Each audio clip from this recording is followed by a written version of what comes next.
বদরের যুদ্ধ ছিল মুসলমানদের প্রথম বড় আকারের যুদ্ধ, যেখানে মুসলমানরা মক্কার কাফিরদের বিরুদ্ধে জয়লাভ করে। এই যুদ্ধে কাফিরদের অনেক নেতা ও যোদ্ধা বন্দী হয়েছিল।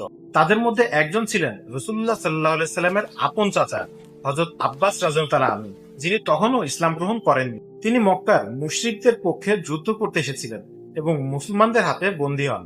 যুদ্ধ শেষে যখন বন্দীদের মুক্তির জন্য মুক্তিপণ নির্ধারণ করা হচ্ছিল, তখন হযরত আব্বাস রাদিয়াল্লাহু আনহু এর জন্য 4000 দিরহাম মুক্তিপণ ধার্য করা হয়। আব্বাস রাদিয়াল্লাহু আনহু তখন বলেন, আমি তো ধনী নই, আমার কাছে এত টাকা নেই। রাসূলুল্লাহ সাল্লাল্লাহু আলাইহি সাল্লাম বললেন, তাহলে সেই সম্পদ কোথায় যা আপনি মক্কা থেকে বের হওয়ার সময় আপনার স্ত্রীর কাছে রেখে এসেছেন এবং আপনি বলেছিলেন যে যদি আমি ফিরে না আসি তবে এটা তোমার আর তোমার সন্তানদের জন্য। আব্বাস রাদিয়াল্লাহু আনহু এটা শুনে বিস্মিত হয়ে গেলেন, কারণ এটা ছিল তাদের দুজনের মধ্যকার সম্পূর্ণ গোপন একটি বিষয়। তিনি বুঝতে পারলেন যে এটা ওহীর মাধ্যমে রাসূলুল্লাহ সাল্লাল্লাহু আলাইহি সাল্লাম জানতে পেরেছেন।